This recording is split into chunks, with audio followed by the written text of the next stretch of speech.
Alrighty, so let's take a look at the 1,200 points that have been scored by Alex Ovechkin. And it's interesting that we've got Crosby, Malkin, and Ovechkin all hitting milestones at the same time because all three of these guys are tied together as who's the real leader of this generation. They all came into the league around the same time. Malkin came in a year later, likely because he had to, not because he wanted to.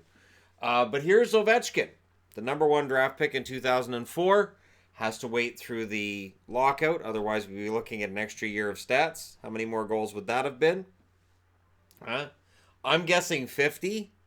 And I'm guessing instead of wondering if he'd break Gretzky's, it'd be people saying when he breaks Gretzky's. And there's other games as well that get missed in here through no fault of his own. 2005-2006, he debuts for the Washington Capitals, a sad sack team at that stage of the game. They went through a pretty rough rebuild in the early 2000s. He plays 81 games, 52 goals, 54 assists, 106 points. And he wins the Calder. He gets bragging rights over Sid. So he and Sidney Crosby are forever tied together based on the fact they come into the league at the same time. So as co-besties of the draft picks, so to speak, they end up being tied together. And they are. After he gets that 1,200th point against Pittsburgh, they have a little bit of an embrace there. And I'm sure they congratulated each other on what they've been able to do throughout their careers and this season as well. 2006-2007, 82 games played, 46 goals, 46 assists, 92 points. And it's obvious right from day one that Ovechkin's different. In an era where goal scoring had been really quite hard to find, Ovechkin's managed to thrive. And he's putting up goal totals that are pretty impressive. Now, past 06-07, things start to get better for the Capitals. And right now we can look and say, oh, well, the defending Stanley Cup champions. But come on. If people are going to say, well, we all knew he was going to break through sooner or later, I'm sorry. I didn't hear that going into last year's playoffs. 2007-2008 was a huge year for Alex Ovechkin. 82 games played, 65 goals, which is still a career high. I doubt he ever gets there again. 47 assists, 112 points. He wins the Art Ross, he wins the Richard Trophy, and he wins the Hart. Again, in terms of, bragging rights between he and Sid the Kid, at this point, Alex Ovechkin looks to be a little bit ahead. But they get knocked out in the first round by Philadelphia. He scores 4 goals and 5 assists in 7 games in that first round series. And so Heartache has the Capitals logo on it yet again, despite the fact this is a new era. And the Capitals were known as a heartbreak team going back to the 80s. I know because I watched them and I cheered for them. 2008-2009, this is a big year for Sidney Crosby. For Ovechkin, it's a big year in the regular season. 79 games played, 56 goals, 54 assists, 110 points. He wins the Hart, he wins the Richard, he wins the Ted Lindsay Award as well. So his peers say he's the best player in the league. First round, they beat the Rangers. Second round, Pittsburgh knocks them out. So they're out in the second round for the first time. It will not be the last. He plays 14 games, 11 goals, 10 assists, 21 points. The Rangers, they take the Rangers out in the first round. The second round, they lose to the Penguins. The Penguins go on and win the Stanley Cup. So if you're a Penguins fan, you can look and say, yeah, he's got back-to-back Harts. We'll take the Stanley Cup over those Hart trophies. They wouldn't really be wrong there. And really, honestly, they wouldn't be. 2009-2010, he plays 72 games, 50 goals, 59 assists. Or 51 goals, 59 assists, 110 points. He gets the Ted Lindsay Award. So the players, his peers, again, recognize him as the best player in the league.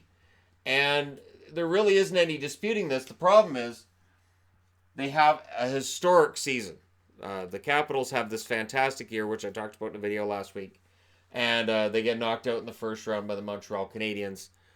7 games played by Ovechkin, 5 goals, 5 assists, 10 points. This is 5 years now in the NHL. He hasn't got past the second round. Crosby's already won a Stanley Cup and been to 2 Stanley Cup finals. Is it fair? No. Is the comparison out there? Absolutely. And then he kind of falls on for him what is hard times. 2010-2011, he plays 79 games, 32 goals, 53 assists, 85 points. Who is this guy with 50 assists and 30 goals? Because it sure doesn't look like Ovechkin. 30 goals doesn't look like him. And then in the playoffs, they get past the Rangers in the first round. They lose to Tampa in the second round. They're out in the second round for the second time in 4 years. He plays 9 games in the playoffs, 5 goals, 5 assists, 10 points. And again, when they go out, it is tied to Ovechkin. Is it fair? No. Does it happen? Absolutely. 2011-2012, now his assists start to fall. 78 games played, 38 goals, 27 assists, 65 points. And then in the playoffs, his stats fall there as well. They knock out Boston in the first round, because of course they do. Washington does very well against Boston. They lose in the second round to the Rangers. 14 games played, 5 goals, 4 assists, 9 points. So again, Ovechkin's numbers are down. He only gets to 65 points. You can look and say, well, 38 goals is very good. And it is. But, you know, when you look at the numbers he posted before and the numbers he posted after, it's pedestrian by his admittedly absurdly high standards. No awards for him that year, and being out in the second round. At that point, people are saying, we don't know that Ovechkin's going to be the guy who can win a Stanley Cup. He may go down as a great player who never won it. 2012-2013, a resurgence of sorts during the lockout shortened season. 48 games played, 32 goals, 24 assists, 56 points. Would have had 50 goals over a full season. He wins the Hart Trophy. He wins the Richard Trophy. But they're out in the first round against the Rangers. He manages 1 goal, 1 assist, 2 points. And go ahead and start making fun. And hey, at this stage, I'm still one of those guys talking about Ovechkin being kind of selfish. That maybe they can't win a Stanley Cup with Ovechkin. And I'm on board with that thought process. That it's been 8 years.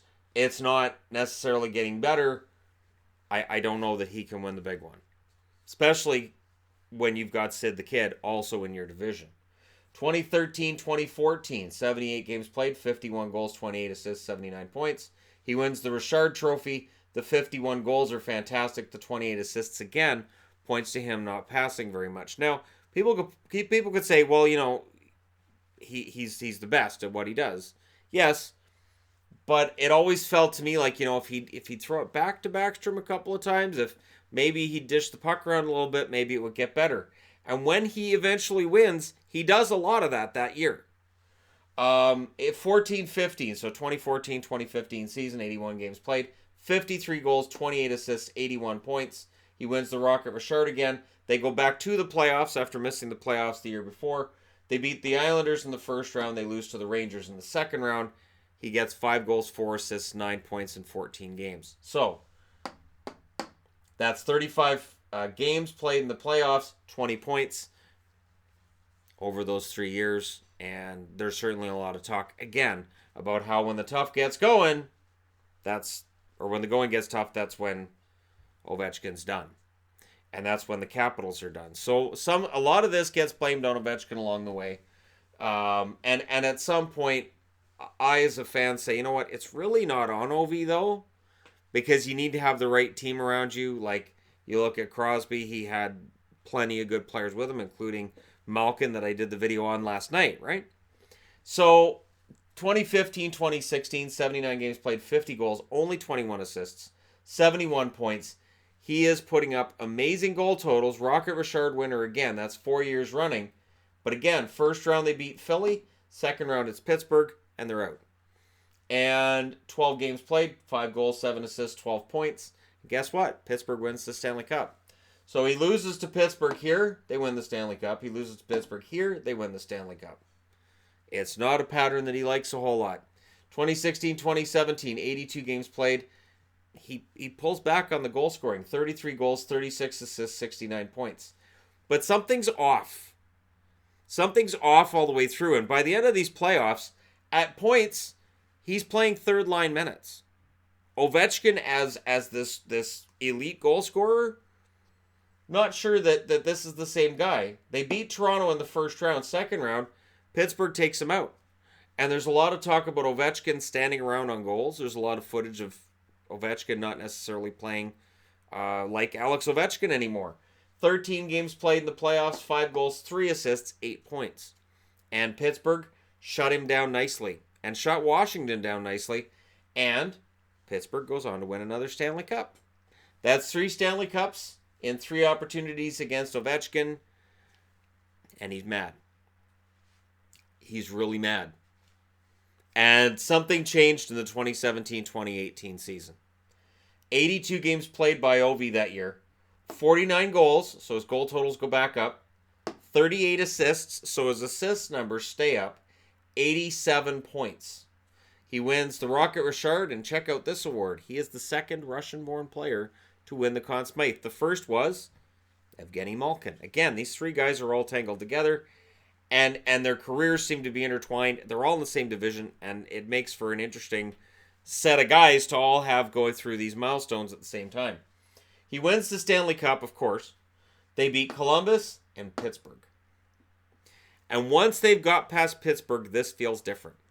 Not only that, but the series with Pittsburgh felt different. I even did a video in the middle of the series about how it felt different than the other times that Pittsburgh had knocked out Washington. And there were some Penguins fans that said, "You're really reaching on this one, Shannon. This is going to be the same way. This is all going to end the same. This is how things work. Ovechkin can't win the big one. The Capitals aren't meant to win the big one. The Penguins, on the other hand, 5 Stanley Cups to their name as a franchise. They're going to win it." They beat Pittsburgh. They beat Tampa in a hard-fought 7 games. Against Vegas, they lose game 1, and then they don't lose anything after that. And they kind of exposed Vegas to a weakness in their defense that I think kind of carried over for Vegas into this year. And I think part of what got them off to that slow start was trying to fix that problem, which from what I've seen in Vegas lately, they have. But it started with Washington saying, here's how you beat the Golden Knights. Here's how you beat their system. Here's how you beat Fleury. Here's how you get around that defense. Ovechkin plays a large role in that.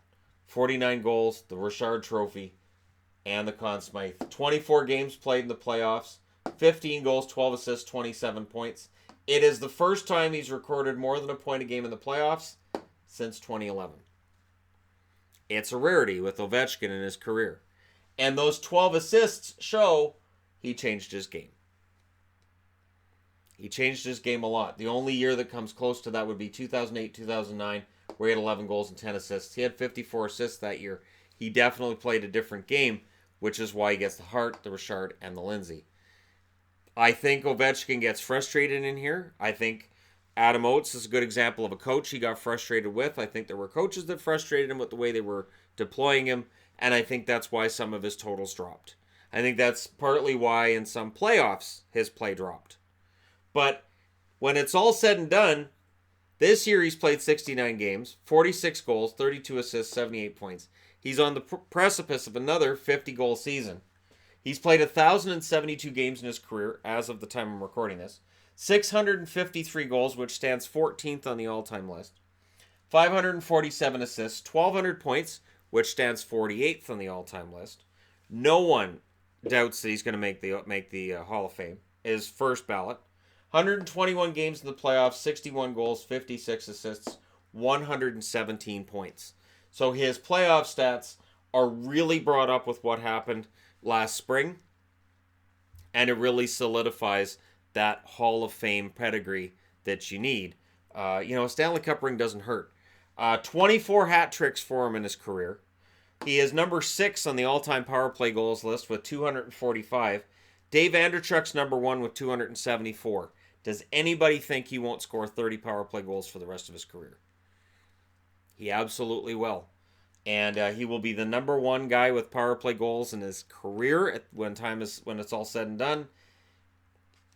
Wouldn't be surprised to see him pick up some more hat tricks either. And I would not be surprised to see him number 1 on the goals list. Transformative when it comes to goal scoring.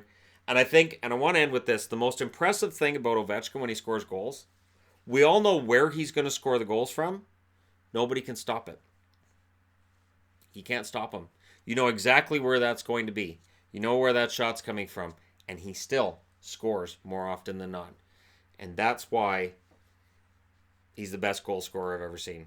There you go.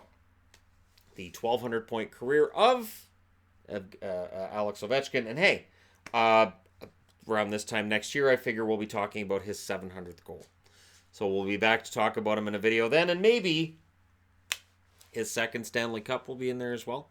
Hey, the Caps have been playing well lately. Let me know your thoughts in the comment section below as always. Don't forget to hit like and subscribe if you're browsing your way through. You just happened upon this video. And hey, thank you guys so much for watching. I'll talk to you again soon.